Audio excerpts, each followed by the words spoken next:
अध्यक्ष महोदय, मी अंतिम आठवड्यावर बोलण्यासाठी या ठिकाणी उभा आहे. अध्यक्ष महोदय, ज्या विषयावर मला बोलायचं आहे, खरं तर त्या विषयासाठी एखादी स्पेशल चर्चा या अधिवेशनामध्ये घेतली जाईल असं मला वाटत होतं. मला सोडा, या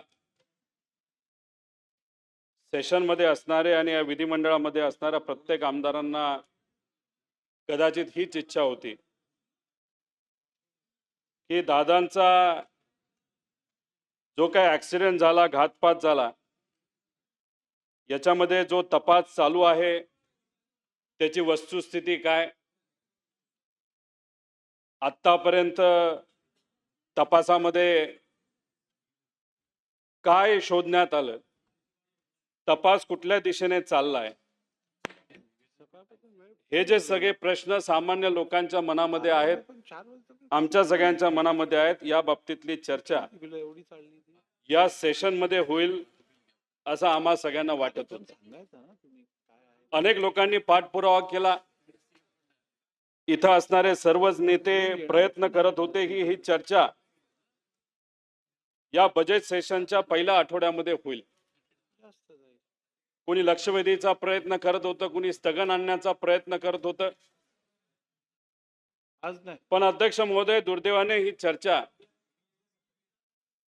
या बजेटच्या सेशनमध्ये, ज्या सेशनमध्ये सगळ्यात जास्त वेळा आजपर्यंत बजेट कुणी सादर केलं असेल तर ते आपले दादा आणि दादांच्याच ऍक्सिडेंटचा का अपघात नाहीतर घातचा विषय इथं चर्चेत येत नाही, ही अतिशय दुर्दैवाची गोष्ट आहे.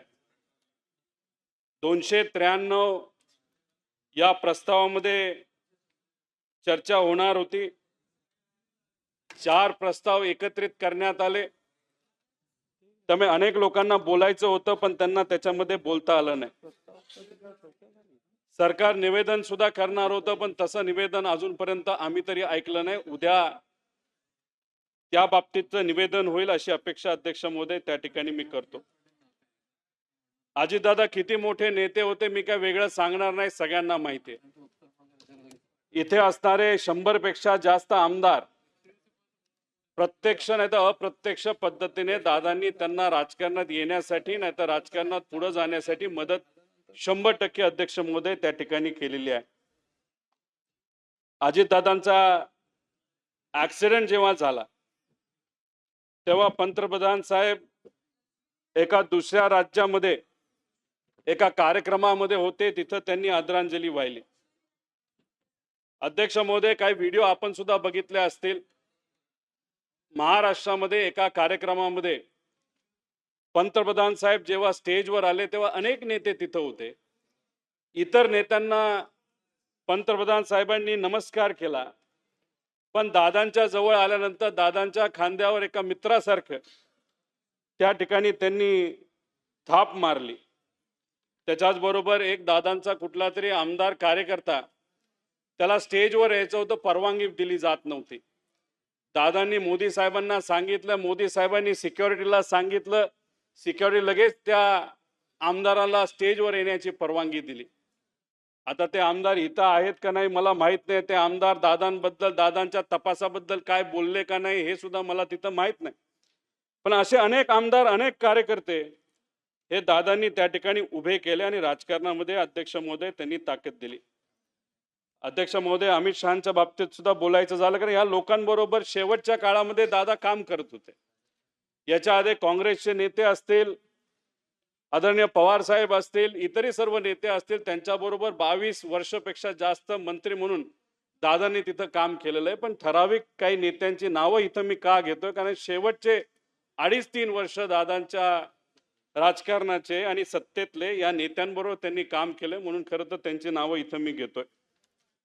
अमित शहा साहेबांबरोबर पण त्यांचे काही जवळचे संबंध होते. एका कुठल्या तरी कार्यक्रमामध्ये ते सुद्धा पार्लमेंटचा कुठला तरी कार्यक्रम होते, दादा मागच्या बाजूला उभे होते. दादांच्या पक्षाचा एकच खासदार निवडून आला होता, पण अमित शहा साहेबांनी दादांना त्यांच्या जवळ पहिल्या रांगेत त्या ठिकाणी घेतलं. अध्यक्ष महोदय, दादांचा मृत्यू झाल्यानंतर शोक सभा या अधिवेशनामध्ये झाली, तसंच देशाच्या संसदेत, तसेच तमिळनाडू, कर्नाटक, केरळ, मध्य प्रदेश, हरियाणा, उत्तर प्रदेश, राजस्थान यासह अनेक राज्यातील विधानसभेत व कॅबिनेट बैठकीमध्ये अजितदादांना श्रद्धांजली अध्यक्ष महोदय त्या ठिकाणी वाहण्यात आली. फडणवीस साहेब सुद्धा अनेक वेळा त्यांच्या भाषणामध्ये दादांना आपला मित्र, माझा जिवलग मित्र, त्याच्याच बरोबर महाराष्ट्रात तळागाळापर्यंत दादांची ओळख आहे. गतिमान पद्धतीने प्रशासनाला जर चालवायचं असेल तर दादांसारखं दुसरं कुणी नाही, असं फडणवीस साहेब सुद्धा त्या ठिकाणी अनेक वेळा बोललेले आपण सगळ्यांनी बघितलेलं आहे आणि आपण सुद्धा जवळून ह्या सगळ्या गोष्टी अध्यक्ष महोदय या बघितलेल्या आहेत. एकनाथ शिंदे साहेब सुद्धा दादांबद्दल बोलत असताना अजितदादा म्हणजे एक अजिंक्य पॉवरफुल शक्ती असं त्यांना संबोधित करायचं.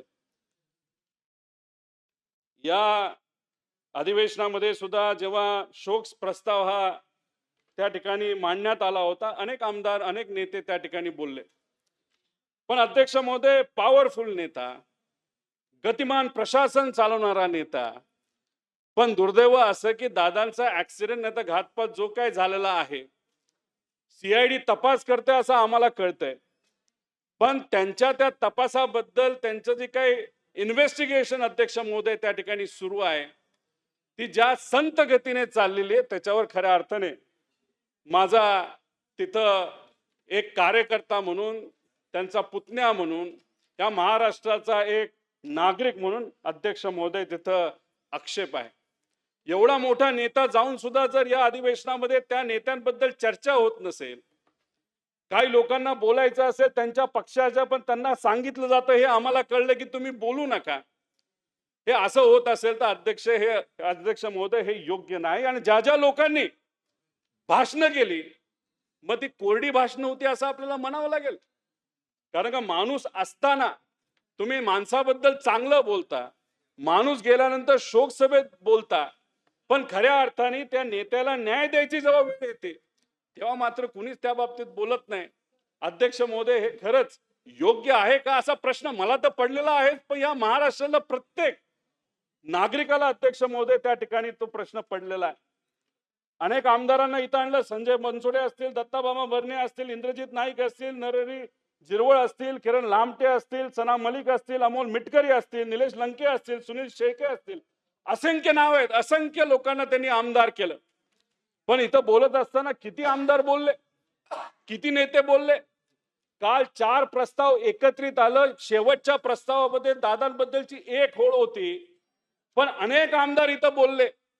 पण बोलत असताना आम्ही सत्तेतले आहोत, विरोधकांचा हा प्रस्ताव आहे, दादांचा प्रस्ताव विरोधकांनी मांडलाय, मग आपण सत्तेत असताना बोलायचं का? जर बोललो तर मग आपला निधी कमी मिळेल का? आपण बोललो तर सत्तेतल्या काही नेत्यांना वाईट वाटेल का? असे काय प्रश्न काही लोकांना वाटतात का? खरं तर अध्यक्ष महोदय, त्यांच्या पक्षातल्या आमदारांनी सुद्धा कुठेतरी बोलायला पाहिजे होतं. मी खरं तर तुपे भाऊंचं अभिनंदन करेल. काल ते भावनिक होऊन अतिशय मुद्देसूद अध्यक्ष महोदय त्या ठिकाणी बोलले. पण अध्यक्ष महोदय, 2.5-3 वर्षापूर्वी पवार साहेबांची साथ सोडून अजितदादा वेगळे का झाले होते? त्यांनी सांगितलं जे कारण होतं की माझ्या आमदारांना, माझ्या कार्यकर्त्याला विकास निधी तिथं मिळत नाही म्हणून मी तिथं वेगळं होतोय. अध्यक्ष महोदय, म्हणजे पवार साहेबांचं आणि दादांचं नातं वडिलांचं आणि मुलासारखं होतं, हे आम्ही बघितलेलं आहे. अजितदादांचं 18 वय असताना त्यांचे वडील वारल्यानंतर अक्षरशः मुलासारखं पवार साहेबांनी त्यांना वाढवलं. आणि मग पवार साहेबांची साथ आमदारांसाठी, त्यांना विकास निधी मिळावा, कार्यकर्त्यांसाठी त्यांना काम मिळावं, यासाठी पवार साहेबांची साथ त्यांनी सोडली. आणि जेव्हा खऱ्या अर्थाने दादांना न्याय, ते सुद्धा मृत्यू झाल्यानंतर न्याय मिळावा, कुठेतरी चांगलं इन्व्हेस्टिगेशन व्हावं, ही भूमिका मांडत असताना मात्र फार कमी लोक ती भूमिका घेताना आम्हाला दिसत आहेत. हे बघून खरंच त्या ठिकाणी अध्यक्ष महोदय हे दुर्दैव वाटलं. मग निधी एवढा महत्वाचा आहे का? सत्ता एवढी महत्वाची आहे का? मग अशा गोष्टी या ठिकाणी जर खऱ्या अर्थाने दादांवर अन्याय होत असेल तर सामान्य लोकांना प्रश्न पडलेला, एवढ्या मोठ्या नेत्याच्या बद्दल जर आज ही परिस्थिती असेल तर गरीबाचं काय, शेतकऱ्याचं काय, युवांचं काय, महिलांचं काय, असे प्रश्न सामान्य लोकांना या महाराष्ट्रामध्ये अध्यक्ष महोदय त्या ठिकाणी पडत आहेत. अध्यक्ष महोदय, काही लोक बोलत असताना पवार साहेबांनी जी भूमिका 28 तारखेला घेतली, काय पवार साहेब बोलले?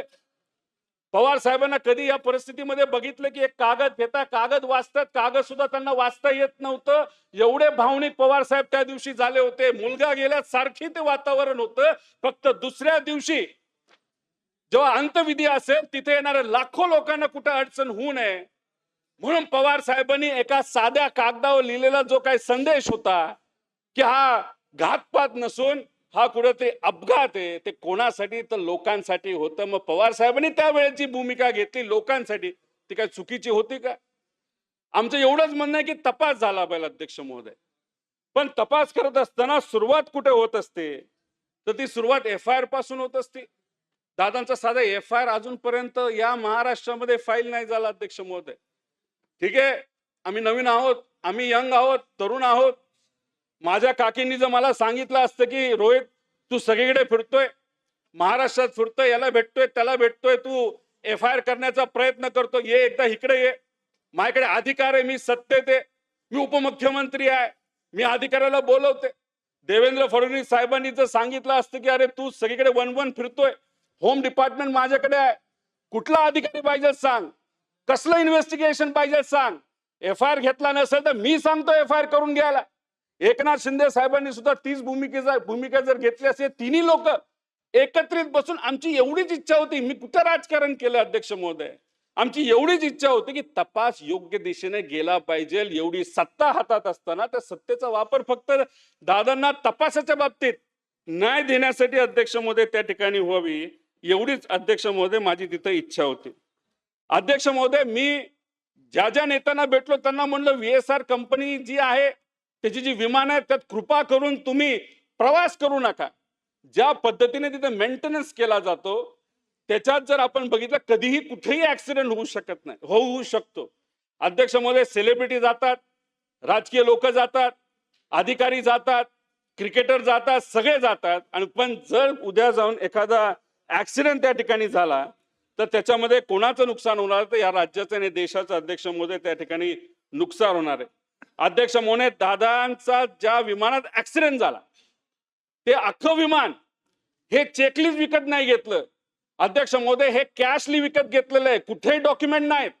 आम्ही ईडीला पत्र लिहिलंय, आम्ही CBI ला पत्र लिहिलेलं आहे, DGCA ला लिहिलेलं आहे. अक्षरशः इलिगल पद्धतीने हे विमान घेतलं होतं, आणि तेच विमान हे दादांना का देण्यात आलं असा प्रश्न अध्यक्ष महोदय आम्ही त्या ठिकाणी विचारला, पण अजूनपर्यंत उत्तर तरी त्या ठिकाणी मिळालं नाही. अहो, 2023 ला जे विमान पडलं होतं दादांसारखंच विमान होतं. विमानाची किंमत होती 20 कोटी आणि त्याला इन्शुरन्स किती मिळाला? 36 कोटी मिळाला. दादांच्या विमानाची किंमत भंगारात जर आपण काढलं तरी ती कुणी विकत घेणार नाही. 16 कोटी रुपयाची किंमत होती. त्याचा इन्शुरन्स किती होता? 50 कोटीचा होता. मग नफाखोरी करायची होती का? 210 कोटीचा त्याच्यामध्ये लायबिलिटी इन्शुरन्स होता. अरे पण मी जेव्हा त्या पिंकी माळीच्या घरी गेलो, अक्षरशः 5 लाख रुपये अध्यक्ष महोदय सरकारकडनं. जास्त पैसा हा सरकारकडे तिथं दिला गेला पाहिजे. हा इन्शुरन्सचा पैसा VSR ला जाण्यापेक्षा या पिंकी माळीच्या कुटुंबाला, या विदीप जाधवच्या कुटुंबाला, या पाठक ज्या को पायलट होत्या त्यांच्या कुटुंबाला जायला काय हरकत आहे अध्यक्ष महोदय? पण याच्यात कुणी तपास करतंय का? याच्यात कुणी चर्चा करतंय का? आम्ही जेव्हा या परिवाराशी त्या ठिकाणी बोलतोय तेव्हा परिवारातील लोक म्हणतात आमच्यापर्यंत सरकारकडनं अजून कुणी संपर्क केलेला नाही, फक्त केला तो 5 लाख रुपयासाठी. आणि संपर्क करायला सुरुवात करा. आपलीच मराठी माणसं ज्या दुर्दैवाने आपल्या बरोबर नाहीत. दादांसाठी आम्ही प्रयत्न करतोय, पण ह्यांच्यासाठी सुद्धा अध्यक्ष महोदय त्या ठिकाणी प्रयत्न केला पाहिजे.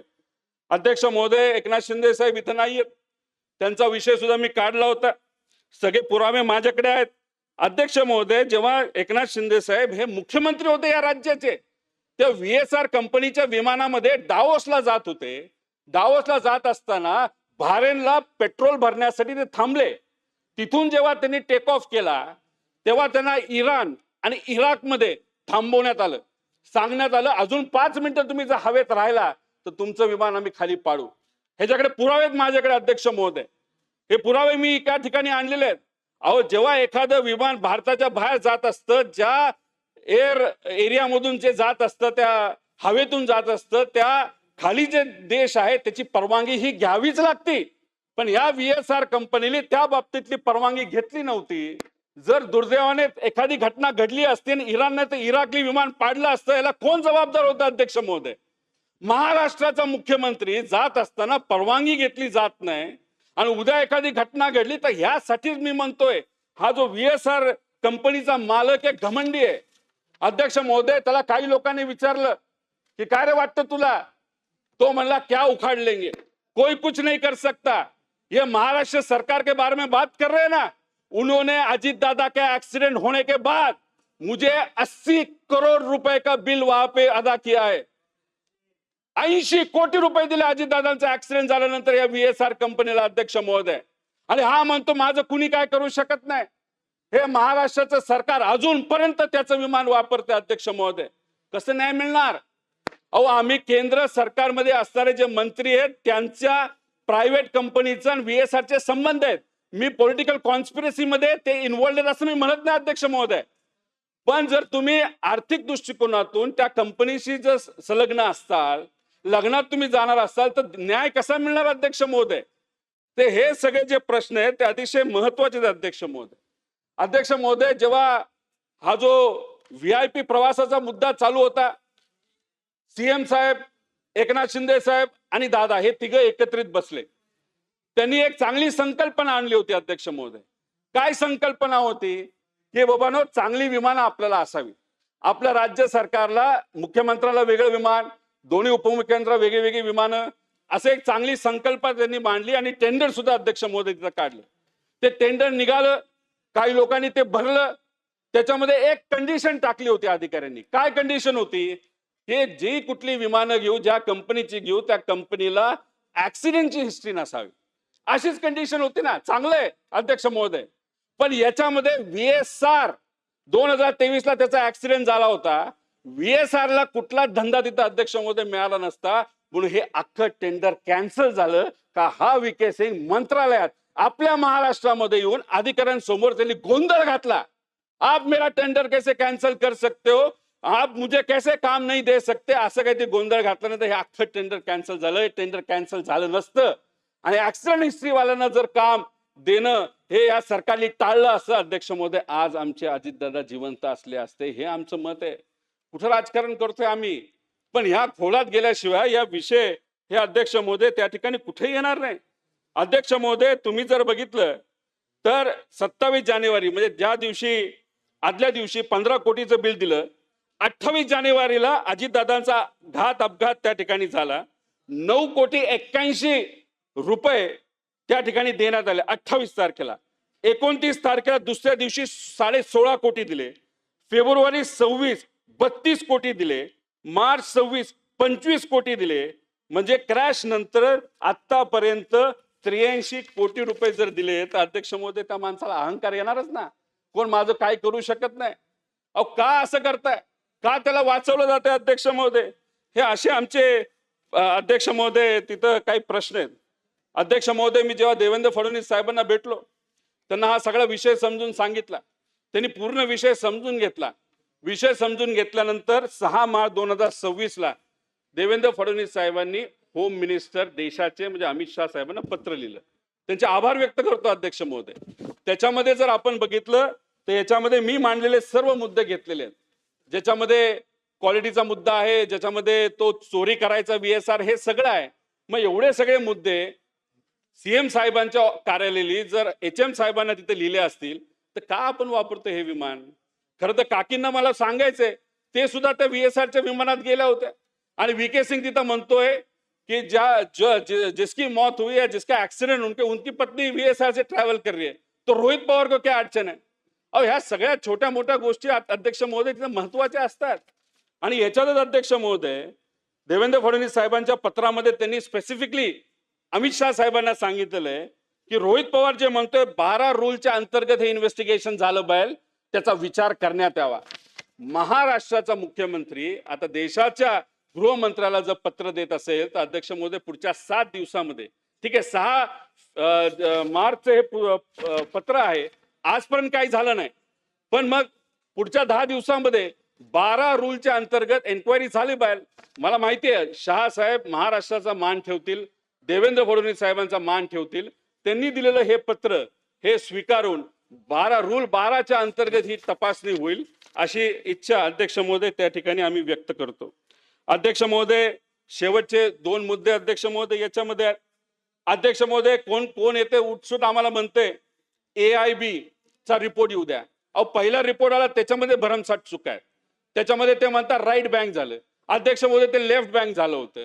तिथं झाडं, खूप सारी झाडं होती, त्या झाडाला विमान धडकलं आणि मग ऍक्सिडेंट झाला. कशाला अध्यक्ष महोदय खोटं? म्हणजे अतिशय हलक्यात त्यांनी हे इन्व्हेस्टिगेशन घेतलंय अध्यक्ष महोदय, असं आपल्याला त्या ठिकाणी म्हणावं लागेल. अध्यक्ष महोदय, मगाशी CM साहेब बोलत असताना नासिम प्रकरणाबद्दल ते बोलले. SIT केली, अधिकाऱ्यांना जबाबदारी दिली आणि गेल्या 10 दिवसामध्ये त्या चोराला पकडलं, पण किती प्रॉपर्टी ती शोधली, पण कारवाई सुद्धा केल्या. चांगली गोष्ट आहे अध्यक्ष महोदय. मग त्याच्याबद्दल हे होऊ शकत असेल तर या राज्याचा एवढा मोठा नेता जाऊन CID ला हे काम देऊन कुठं तपास चालू आहे हे सुद्धा कळत नाही. काय चाललंय हे सुद्धा आम्हाला काही तपास नाही अध्यक्ष महोदय. हे कितपत योग्य आहे अध्यक्ष महोदय? पण का केलं जातंय? का तपास केला जात नाही? दादांना महत्व द्यायचं नाही का? दादाच्या त्या ऍक्सिडेंटच्या मागे काय आहे हे रहस्य लोकांसमोर आलं नाही पाहिजे का? कोणातरी वाचवण्याचा अध्यक्ष महोदय त्या ठिकाणी प्रयत्न केला जातोय का? असे अनेक प्रश्न याच्यामुळे अध्यक्ष महोदय त्या ठिकाणी आम्हाला पडतात. अध्यक्ष महोदय, CBI ला तपास द्यावा ही मागणी आमची नव्हती. ठीक आहे, CBI मोठी संस्था आहे. ही मागणी सत्तेत असणाऱ्या अजितदादांच्या पक्षानेच केली होती. ही कधी केली होती अध्यक्ष महोदय? 35 दिवसापूर्वी. आता 35 दिवसापूर्वी जेव्हा तिथं रिक्वेस्ट केला असेल की CBI कडे तपास द्यावा, अध्यक्ष महोदय, सुशांत सिंग राजपूतच्या बाबतीत बिहार सरकारले केंद्र सरकारला आज पत्र लिहिलं आणि दुसऱ्या दिवशी CBI ने ते स्वीकारलं. अजितदादांच्या बाबतीत 35 दिवस झाले अध्यक्ष महोदय, अजून ते तपास स्वीकारलं नाही. आणि कहर बघा अध्यक्ष महोदय, तुम्ही सत्तेत आहात, तुमचा नेता गेलेला आहे, तुमच्या नेत्यामुळे तुम्ही सत्तेत आहात आणि त्या नेत्याच्या तपासाबद्दल तुम्हाला स्मरणपत्र द्यावं लागतं, रिमाइंडर पत्र की बाबा आमचं काय झालं CBIच्या एन्क्वायरी बद्दल. का अध्यक्ष महोदय, का द्यावं लागतं? अहो, कसली ही सत्ता? जवळचा माणूस गेला, ज्याच्यामुळे आपण राजकारणामध्ये आहोत, तो माणूस गेलाय आणि त्याला जर तुम्ही न्याय देऊ शकत नसाल तर काय करायचं या सत्तेचं? काय करणार तुम्ही या सगळ्या गोष्टीचं अध्यक्ष महोदय? स्मरणपत्र आपल्याला अध्यक्ष महोदय त्या ठिकाणी द्यावं लागतं. अध्यक्ष महोदय, काही लोक म्हणतात मी दिल्लीला कशाला गेलो. अध्यक्ष महोदय, इथं तर मी मुख्यमंत्र्यांना भेटलो, दोन्ही उपमुख्यमंत्र्यांना भेटलो, सगळ्या नेत्यांना भेटलो. इथं मी माझा लक्षवेधी दिला होता, तो चर्चेत तिथे येत नव्हता. DGCA विषय दिल्लीचा, CBIचा विषय दिल्लीचा, त्यानंतर तुम्ही तिथं जो एव्हिएशन मंत्रालयाचा विषय दिल्लीचा, तिथे जाऊन काही नेत्यांना भेटणं हे अध्यक्ष महोदय माझ्यासाठी फार महत्वाचं होतं. याच्यामध्ये राहुल गांधीजी जे या देशाचे विरोधी पक्ष नेते आहेत त्यांना भेटलो. त्यांनी 45 मिनिटं या विषयामध्ये लक्ष घातलं, विषय समजून घेतला आणि त्यांना जेव्हा कळालं की FIR केला जात नाही महाराष्ट्रामध्ये, तेव्हा ते म्हणले हे होऊच शकत नाही, कारण का तो सगळ्यांचा अधिकार आहे. FIR हा 173च्या अंतर्गत झालाच पाहिजे. मी त्यांना वस्तुस्थिती सांगितली तेव्हा त्यांनी एक स्टेटमेंट वापरलं. त्यांनी सांगितलं अशा राज्यात तुम्ही जावा जिथे खऱ्या अर्थाने न्याय दिला जाऊ शकतो अध्यक्ष महोदय. त्यानंतर मी खरगे साहेबांना भेटलो, सोनिया गांधीजींना भेटलो, विविध इतर पक्षाच्या नेत्यांना भेटलो. सुप्रियाताईंनी या सगळ्या बैठकीसाठी अध्यक्ष महोदय तिथं मदत केली. दिल्लीमध्ये मनोज झा सरांनी विषय मांडला, अरविंद सावंत साहेबांनी मुद्दा मांडला, संजय राऊत साहेबांनी अध्यक्ष महोदय तिथं मुद्दा मांडला. सुप्रियाताई त्या ठिकाणी बोलण्याचा प्रयत्न करत आहेत, पण तो विषय तिथं चर्चेना दुर्दैवाने त्या ठिकाणी येत नाही. अध्यक्ष महोदय, इथं सुद्धा जर आपण बघितलं तर विजय वडेट्टीवारांनी मांडला, नाना पटोले साहेबांनी मांडला, भास्कर जाधव साहेबांनी मांडला, अमित देशमुख साहेबांनी मांडला, विश्वजित भाऊंनी मांडला. त्याचबरोबर आमचे पक्षाच्या नेत्यांनी सुद्धा आक्रमक पद्धतीने, आवाज साहेब असतील, जयंत पाटील साहेब असतील, त्याचबरोबर वरच्या हाऊसमध्ये अमोल मिटकरी, त्यांनी तर अक्षरशः फार मनापासून त्यांच्या पक्षाचे आमदार विरोध असताना सुद्धा ते लढत आहे या विषयाला अध्यक्ष महोदय त्या ठिकाणी घेऊन. शशिकांत शिंदे साहेब तिथं बोलतायत. इथं काल नाना पटोले साहेब, नितीन राऊत साहेब, चेतन तुपे, खोसकर भाऊ असतील, दीपक केसरकर असतील, काशीनाथ भाऊ असतील, दाते, यांनी त्या ठिकाणी अध्यक्ष महोदय तिथं मांडला.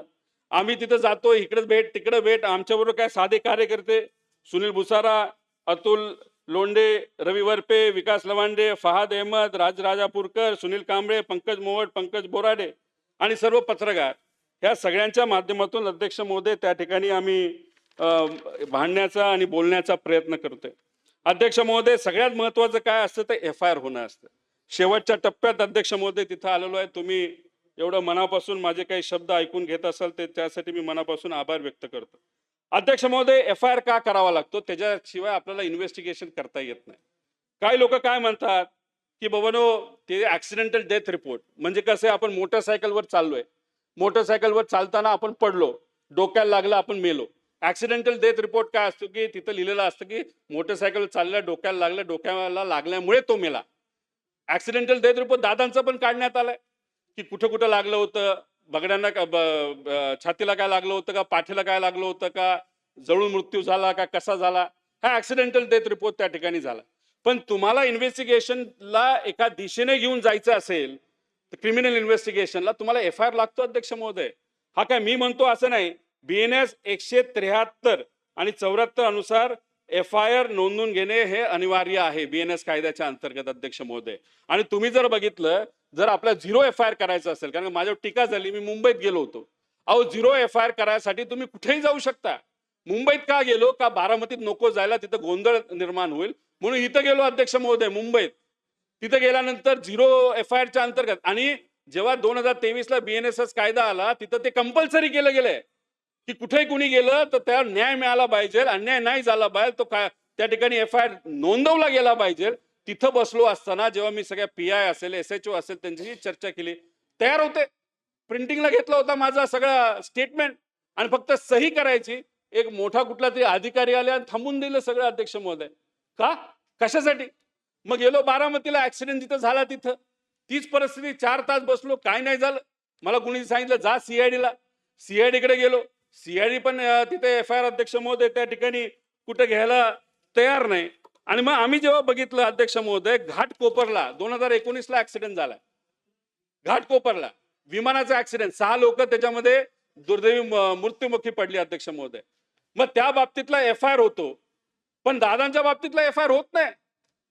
का होत नाही अध्यक्ष महोदय? एक कुठला सत्तेतला नेता तिथं गेला, चांगली गोष्ट आहे, मदत केली बाहेर, पोलिसांना सांगितलं आणि पोलिसांना सांगून हा FIR त्या बाबतीत 2019 ला झाला त्या कंपनीच्या विरोधात, जी कुठली कंपनी असेल, विमान चालक. पण दादांच्या बाबतीत दुर्दैव असं की हा FIR अध्यक्ष महोदय त्या ठिकाणी झालेला नाही. हा आपला अधिकार आहे. ललिता कुमारी विरुद्ध गव्हर्नमेंट उत्तर प्रदेश 2014 त्याच्या अंतर्गत सगळ्यांना तो अधिकार आहे. आणि काही लोक म्हणतात की ऍक्सिडेंटल डेथ रिपोर्ट झाल्यानंतर, इन्व्हेस्टिगेशन सुरू झाल्यानंतर तिथं कुठं FIR केला जात नाही. नाही अध्यक्ष महोदय, Amit Kumar versus union of India याच्या अंतर्गत तो पण अधिकार आपल्याला आहे. पण अध्यक्ष महोदय काय करणार, महाराष्ट्रामध्ये दुर्दैवाने ही गोष्ट तिथं होत नाही. अध्यक्ष महोदय, नागपूरच्या गणेश पेठ बस स्थानक मोबाईल चार्जर चोरी झाला, FIR झाला. मध्य पुणे खेड विरोधकांचा अंतिम आठवडा प्रस्ताव आहे अध्यक्ष महोदय, त्यावर चर्चा सुरू आहे.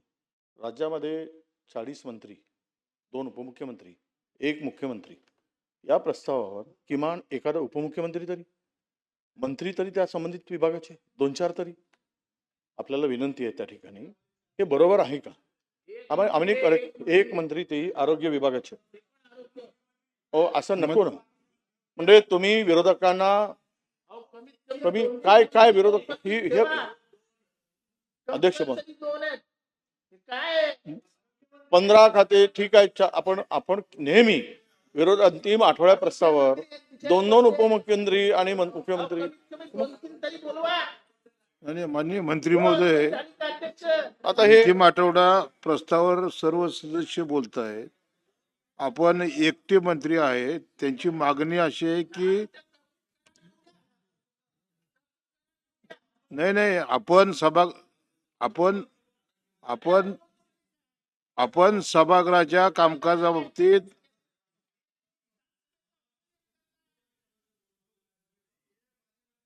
नाही, सगळेच वरच्या सभागृहामध्ये मंत्री नसतील तर मंत्री महोदयांना,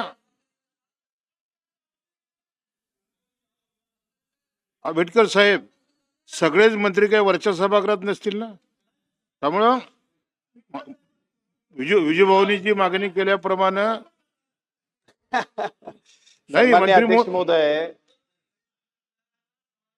आज विधान परिषदेमध्ये काही आमदारांच्या कार्यक्रमासाठी काही लोक आहेत, पण आम्ही निरोप देतो आणि संबंधित मंत्र्यांना आम्ही ताबडतोब बोलवतो. हा ताबडतोब बोला. हे अध्यक्ष महोदय, त्यांचं तो- म्हणणं विधान परिषदेमध्ये ऐक- चालू आहे ना, तर मग तुम्ही अर्धा तास तहकूब करा, त्यांनाही विधान परिषदेत जाऊ द्या ना. जाऊ द्या ना. नाही, बरोबर नाही. आम्ही काही कुणावर सरकार म्हणून काय आमचं काही हे नाही, पण आपण एवढा थोडं तरी परंपरा पाडलं पाहिजे. आम्हाला शब्द काही अधिक बोलायची गरज नाही. असं कधीच आम्ही पाहिलं नाही. हो ठीक आहे, तुम्ही 293 वर ठेवत नाही, तुम्ही इतर आमच्या 101 प्रस्तावावर अल्पकालीन चर्चेवर ठेवत नाही मंत्री, पण अंतिम आठवड्या प्रस्तावावर मंत्री नाही. किमान मुख्य खात्याचे 2-4 तरी मंत्री असावेत. आपण आपण आपण 10 मिनिटासाठी तरी किमान हे सभागृह तहकूब करा. आपल्याला विनंती आहे अध्यक्ष महोदय, बरोबर नाही. हे सगळे प्रथा परंपरा मोडीत काढणार आहे, नियमाची पायमल्ली करणार आहे. हे काय नियमाला धरूनच सभागृह चालवायचं नसेल तर मग असं चालू द्या. कोणीच उद्या कोणाचं ऐकणार नाही, काही कोणी प्रथा परंपरा पाळणार नाहीत. या अशा पद्धतीनं इतक्या वर्षामध्ये कधीही सभागृह चाललेला नाही. पण आज ही अनास्था जे काही दिसते आहे, हे सभागृह चालवण्यामध्ये सत्ताधारी पक्षांची फार जबाबदारी असते, ती मोठी जबाबदारी असते अध्यक्ष महोदय. पण आमच्यापेक्षा तिकडचीच उपस्थिती आणि सगळं आपण पाहिल्यानंतर आपल्याला सभागृहामध्ये रसच राहिला नाही. महाराष्ट्रातील जनता बघते, 14 कोटी 15 कोटी जनता. आपण या संदर्भात गांभीर्यानं, मी आरोप करत नाही, तुम्ही अहो ते तर आम्हालाही सांगून गेलेत, तुम्ही जरा बसा ताई, असं करू नका. उद्या तुम्हाला पण, तुम्ही पण इथे सदस्य असताना मंत्री नसले तर तुम्ही बोलून उपयोग काय. म्हणून आपल्याला विनंती आहे की तोपर्यंत 10 मिनिट हे सभागृह आपण ऍडजॉर्न करावं आणि सगळे किमान 2-4 मंत्री तरी असावेत आणि मग सभागृह चालवा. अंतिम आठवडा प्रस्ताव आहे. मी 10 मिनिटासाठी सभागृह तहकूब करतो.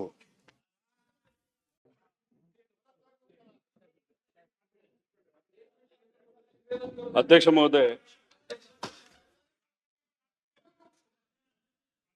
अध्यक्ष महोदय, सन्मान्य मुख्यमंत्री महोदयांचं इथलं उत्तर झाल्यानंतर आम्ही सर्व जे म्हणजे एक मला वाटतं आबितकर साहेब इथे होते मंत्रिमंडळातील, बाकी आम्ही सगळे जे आहेत ते वरती आदरणीय उद्धव साहेबांचं, त्याचबरोबर त्यांच्या सहित उपसभापती नीलमताई गोरे आणि त्याचबरोबर इतर 8 सदस्यांचं निरोप चा तिथे समारंभ चालू असल्यामुळे कार्यक्रम म्हणजे परिषदमध्येच आम्ही सगळे वरच्या सभागृहामध्ये होतो.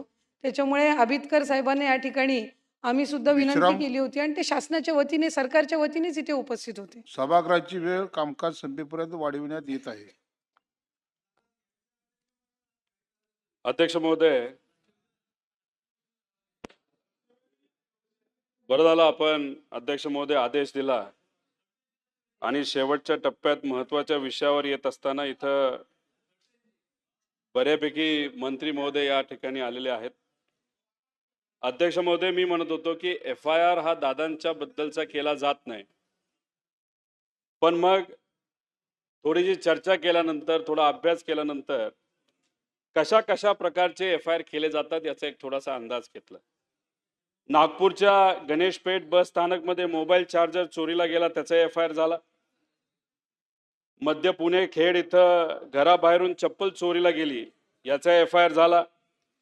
पुणे एका मांजराने वारंवार पोपटाच्या पिंजऱ्याला पकडल्याने 2 शेजाऱ्यामध्ये वाद झाला आणि त्यांचा FIR झाला. दौंड 150 पाळीव कबुतरे चोरीला गेली, त्याचा FIR झाला. नागपूर कुत्र्याच्या भुंकण्याने हैराण काही लोक झाली, त्याच्यावर अध्यक्ष महोदय त्या ठिकाणी FIR झाला.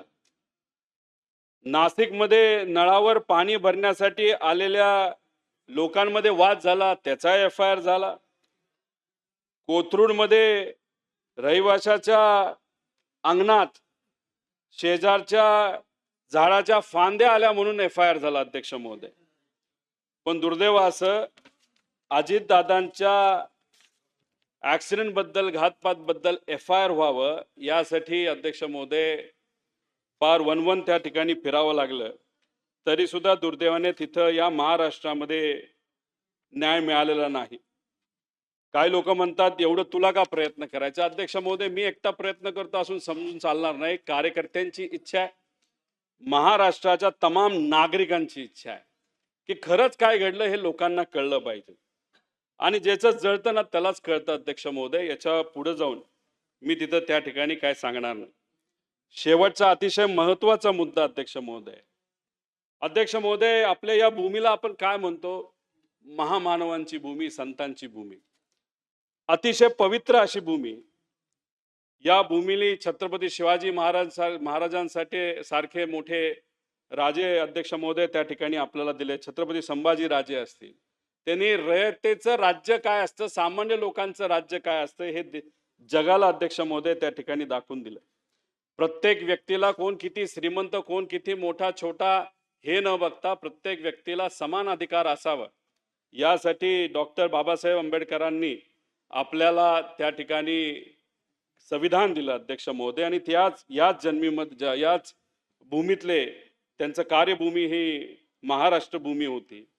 त्याच्याच बरोबर अध्यक्ष महोदय, राजश्री शाहू महाराज असतील, महात्मा फुले असतील, पुण्यश्लोक अहिल्यादेवी होळकर असतील, अण्णाभाऊ साठे असतील, अनेक असे महामानव या भूमीमध्ये जन्मले. त्यांचं कार्य या ठिकाणी होतं आणि लोकांच्या न्यायासाठी ते लढले. मग न्यायासाठी ते सर्व लढले असतील तर याच भूमीमध्ये एक मोठा नेता आजच्या काळामध्ये त्याचा ऍक्सिडेंट होतो का घातपात केला जातो आणि त्यांच्याबद्दल FIR होत नसेल तर याच्यासारखी दुर्दैवी कुठलीही गोष्ट अध्यक्ष महोदय त्या ठिकाणी नाही. मग त्यासाठी आम्ही विचार करत होतो की काय करायचं. अध्यक्ष महोदय, विचार करत असताना काही लोकांची चर्चा केल्यानंतर थोडंसं इतिहासामध्ये गेलो. अध्यक्ष महोदय, छत्रपती संभाजी महाराजांनी रयतेच्या राज्यासाठी जेव्हा शहीद झाले तेव्हा छत्रपती राजाराम महाराजांना जिंजीपर्यंत सुखरूप पोचवायचं होतं. औरंगजेबने आदेश काढले होते की कुणी मदत करायची नाही, मदतीला कुणी अजिबात यायचं नाही. हे आदेश काढले असताना सुद्धा कर्नाटकमध्ये असलेल्या राणी चेन्नम्मांनी त्या आदेशाला धुडकावून छत्रपती शिवाजी महाराजांचं कार्य, त्यांच्या परिवारातला एक व्यक्तीला सुखरूप आपल्याला ठेवायचं आणि खालपर्यंत आपल्याला त्या ठिकाणी घेऊन जायचंय, त्यामुळे त्यांनी त्या ठिकाणी मदत केली. म्हणजे शेजारी धर्म हा त्यांनी त्या ठिकाणी पाळला अध्यक्ष महोदय. त्याच्याच बरोबर आपल्या भूमीमध्ये जन्मलेले गवई साहेब या देशाचे सर्वोच्च जे न्यायालय आहे सुप्रीम कोर्टचे त्याच्या सर्वात महत्वाच्या पदावर अध्यक्ष महोदय गेले, सामान्य परिवारातले. पण विश्वरत्न डॉक्टर बाबासाहेब आंबेडकरांनी दिलेला अधिकार त्यांचे विचार मनामध्ये ठेवून कष्ट करून हा व्यक्ती त्या ठिकाणी गेला, मोठा झाला आणि दिल्लीच्या कुठल्या तरी एका कार्यक्रमामध्ये एक असा चिल्लर कुठला तरी माणूस येतो काय, बूट घेतो काय, असा फेकून मारतो काय, त्याच्याबद्दल आंदोलनं झाली अध्यक्ष महोदय. या भूमीमध्ये गवई साहेबांचा जन्म झाला, या भूमीमध्ये आंदोलनं झाली. पण अध्यक्ष महोदय, तिथं लोक गेल्यानंतर FIR करण्याचा, 0 FIR करण्याचा प्रयत्न या भूमीमध्ये, या महाराष्ट्रामध्ये झाला, नागपूरमध्ये झाला अध्यक्ष महोदय. त्याच्याच बरोबर अमरावतीमध्ये झाला, कोल्हापूरमध्ये झाला, सोलापूरमध्ये झाला, पुण्यात झाला. पण 0 FIR या भूमीमध्ये गवई साहेबांच्या बाबतीत अध्यक्ष महोदय तिथं दिला गेला नाही, नाही तर घेतला गेला नाही. तो कुठं घेतला गेला? तो घेतला गेला कर्नाटकामध्ये अध्यक्ष महोदय. मग हे सगळं बघून अध्यक्ष महोदय मी कर्नाटकाला त्या ठिकाणी गेलो. एक कुठलं तरी पोलीस स्टेशन अध्यक्ष महोदय बँगलोर शहरामध्ये होतं. त्या पोलीस स्टेशनला जाऊन बसलो. काही लोक तिथं त्या SHOशी चर्चा करत होते. त्यानंतर माझी वेळ आली, मी तिथं गेलो, त्यांना विनंती केली की आम्हाला असा 0 FIR करायचा आहे. त्यांना इतिहास पुरा सांगितला गवई साहेबांच्या बाबतीत. इथंच याच बँगलोरमध्ये तुम्ही 0 FIR तिथं केला होता, तर हा FIR करायला काय हरकत आहे? आमच्या नेत्यावर अन्याय होतो, आमच्या महाराष्ट्रामध्ये तिथं न्याय दिला जात नाही. पोलीस प्रशासनावर आम्ही रागवलोय नाही तर आम्ही चिडलोय असं नाही. सगळेच पोलीस प्रशासन काय खराब असतं असं नाही. पण सत्तेतल्या काही लोकांना खुश करण्यासाठी जे काही थोडेफार पोलीस अधिकारी असतात त्यांच्यावर मात्र अध्यक्ष महोदय आम्ही रागावलेलो आहे आणि तिथं नाराजगी अध्यक्ष महोदय आमची तिथं आहे. मग तिथं त्या पोलीस स्टेशनला गेल्यानंतर वकिलाबरोबर आणि त्यांच्याशी चर्चा केल्यानंतर अध्यक्ष महोदय, या भूमीमध्ये अजितदादांनी 40 वर्ष दिली. सकाळी 7 वाजल्यापासून रात्री 12 पर्यंत लोकांच्या हितासाठी काम केलं. परिवाराकडे दुर्लक्ष केलं, प्रशासनाला विश्वासात घेतलं, मोठ्या प्रमाणात विकासाची कामं या महाराष्ट्रामध्ये केली. 22 वर्ष या राज्याचे जे मंत्री राहिले, अनेक वर्ष उपमुख्यमंत्री राहिले. या महाराष्ट्रामध्ये त्यांच्या बाबतीतला FIR घेतला नाही, पण कर्नाटकामध्ये अध्यक्ष महोदय अजितदादांचा FIR आता स्वीकारण्यात आलेला आहे.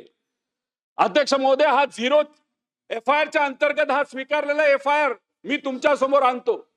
काल संध्याकाळी झालेला हा FIR हा आज सकाळी या राज्याचे, महाराष्ट्र राज्याचे DG कडे, त्या राज्य सरकारकडनं, त्या तिथं असणाऱ्या DG कडनं कर्नाटकाच्या हा इथं ऑनलाईन ट्रान्सफर करण्यात आलेला आहे.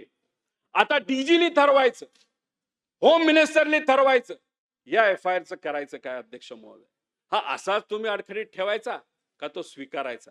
तो स्वीकारून बारामतीला पाठवायचा आणि याच्या पुढे अजितदादांचं इन्व्हेस्टिगेशन होत असताना या FIRलाच केंद्रबिंदू ठेवून अध्यक्ष महोदय इन्व्हेस्टिगेशन त्या ठिकाणी झालं पाहिजे. ठीक आहे, कर्नाटक आपल्या देशामध्ये येतो, एक आपलं राज्य आहे, या देशातलं राज्य आहे, आपण भारतीय आहोत. त्यांनी अजितदादांना न्याय देण्याचा प्रयत्न अध्यक्ष महोदय त्या ठिकाणी केला. तर माझी या सरकारला विनंती आहे, CM साहेबांना विनंती आहे, दोन्ही उपमुख्यमंत्र्यांना विनंती आहे, खास करून सुनित्रा काकींना विनंती आहे की ठीक आहे, कदाचित काही अडचणी असतील, त्यामुळे काही गोष्टी तिथं होत नसतील, पण आम्ही प्रयत्न करून, कार्यकर्त्यांनी प्रयत्न करून हा FIR कर्नाटकामध्ये केलेला FIR आता इथं ट्रान्सफर झाला या महाराष्ट्रामध्ये, तर या बाबतीत इथं तो एक्सेप्ट करून याच्यावर इन्व्हेस्टिगेशन अध्यक्ष महोदय त्या ठिकाणी झालीच पाहिजे, असं आमचं त्या ठिकाणी मत आहे.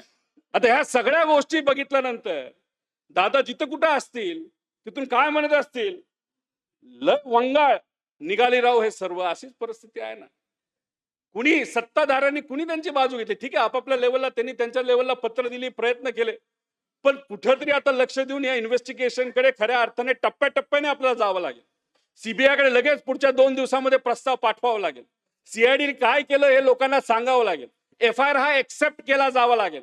हे VSR पासून DGCF पैकी अधिकारी असतील, नाही तर अॅरो नावाची जी कंपनी असेल, याच्यावर त्या ठिकाणी अध्यक्ष महोदय कारवाई ही झाली पाहिजे. सगळं शांत झालं म्हणजे लोक विसरले असं नसतं. लोकांच्या मनामध्ये आहे, लोकांच्या ध्यानामध्ये, लोक कधी हे विसरणार नाही. एवढा मोठा अजितदादा नेता त्या ठिकाणी होता. त्यामुळे या सरकारला विनंती करतोय, अजून वेळ घालू नका. आता जे झालं, चुका झाल्या त्या झाल्या, पण याच्या पुढे अध्यक्ष महोदय तिथं चूक झाली नाही पाहिजे. आणि खास करून देवेंद्र फडणवीस साहेबांना मला सांगायचं, जेव्हा दिल्लीत होतो, दिल्लीतली चर्चा होती की उद्या जाऊन कदाचित महाराष्ट्रातल्या एका व्यक्तीला, आणि तेच ते आहेत नेते जे उद्या देशामध्ये एक फार महत्वपूर्ण जबाबदारी अध्यक्ष महोदय त्यांना त्या ठिकाणी मिळेल, पण ती जबाबदारी जेव्हा त्यांना मिळेल नाही तर त्या जबाबदारी देण्याची चर्चा अध्यक्ष महोदय जेव्हा त्या ठिकाणी केली जाईल, आपल्याच मित्राला आपण न्याय देऊ शकलो नाही, कुठेतरी आपण कमी पडलो, अशी जेव्हा चर्चा तिथं लोकांमध्ये सुरू होईल, तर तुमच्या राजकीय कर्तृत्वाला छेद लागणार नाही का, असा प्रश्न साहजिकच आमच्या सारख्याला त्या ठिकाणी अध्यक्ष महोदय पडेल. एवढी मोठी पॉवर, या पॉवरचा उपयोग करून आमच्या दादाला त्या ठिकाणी न्याय द्यावा. आणि कोरडी भाषण नको आपल्याला, आता कोरडी भाषण नको, राजकीय भाषण अजिबात नको. अहो, हे राजकारण बघितल्यानंतर, आजची परिस्थिती बघितलं, लोक म्हणतात हे राजकारणी असलेच सगळे, राजकारणात न गेलेलं परवडलं, अशी आजची अध्यक्ष महोदय त्या ठिकाणी परिस्थिती तिथं राहिलेली. आणि आज अशी परिस्थिती की सिस्टमच्या विरोधात हा लढाई, एक राजकीय सिस्टमच्या विरोधात हा लढाई, जे काही प्रशासकीय सिस्टम जी लोकांना न्याय देण्यासाठी कुठेतरी कमी पडते, याच्या विरोधातला अध्यक्ष महोदय त्या ठिकाणी हा लढा आहे. त्यामुळे विनंती, या प्रस्तावाच्या माध्यमातून या प्रस्तावावर चर्चा करत असताना या सरकारला, सरकारमध्ये असणाऱ्या प्रत्येक नेत्याला मी विनंती करतो, आमच्या दादांच्या बाबतीतले इन्व्हेस्टिगेशन, तपास हा एवढा हलक्यात घेऊन चालणार नाही. कुठं ना कुठं तरी आपल्याला जरा जल्लद पद्धतीने, दादा ज्या पद्धतीने काम करायचे त्या पद्धतीने हा त्या ठिकाणी तपास होण्याची जरूरत आहे. आणि त्यांच्या जवळची लोक जी कोणी असतील, ज्याच्यासाठी साहेबांची साथ दादांनी तोडली, सोडली आणि सत्तेत त्या ठिकाणी गेले, अशा लोकांना फक्त एवढंच मला सांगायचंय, मिठाला जगा. ज्या नेत्याने तुमच्यासाठी एवढं काय केलं, त्याच्यासाठी कुठंतरी त्या ठिकाणी प्रयत्न करा. अमोल मिटकरी तिथे लढतायत, पण बाकीचे मनोमन त्या ठिकाणी इच्छा व्यक्त करत असतील, पण त्यांनी सुद्धा कुठं ना कुठेतरी आपल्या नेत्यासाठी लढलं पाहिजे, एवढंच या ठिकाणी सांगतो. आणि कुठेतरी या बाबतीत प्रॉपर इन्व्हेस्टिगेशन होईल अशी हे आहे. आणि ठीक आहे, आता आम्हाला जेवढं जमलं अध्यक्ष महोदय आम्ही केलं. दुसऱ्या राज्यात जाऊन FIR करून घेतला, FIR ट्रान्सफर झाला, विरोधात जेवढं आम्हाला करता आलं ते केलं, ठीक आहे, पण आता सत्तेतल्या लोकांनी ह्याच्या पुढे त्या ठिकाणी करायचंय. तरी सुद्धा जर इन्व्हेस्टिगेशन आत्ता नीट नाही झालं तर मनामध्ये सल नक्कीच असेल की दादांना न्याय आम्ही देऊ शकलो नाही. पण एक नक्की आहे, ताट मानले दादांना आम्ही सांगू शकतो तुमच्यासाठी आम्ही प्रयत्न केले आणि दिवस काय तसेच राहत नसतात. आमचाही वेळ येणार आहे आणि तो वेळ जेव्हा येईल तेव्हा लोक जे कोणी जबाबदार असतील त्यांना आम्ही सोडणार नाही. कारण लोकांची इच्छा आहे, नेत्याला जर न्याय मिळत नसेल तर गरीबाला कसा न्याय मिळेल. त्यामुळे नेत्याला तर न्याय मिळालाच पाहिजे, पण सामान्य लोकांना सुद्धा या सिस्टमच्या विरोधात न्याय कसा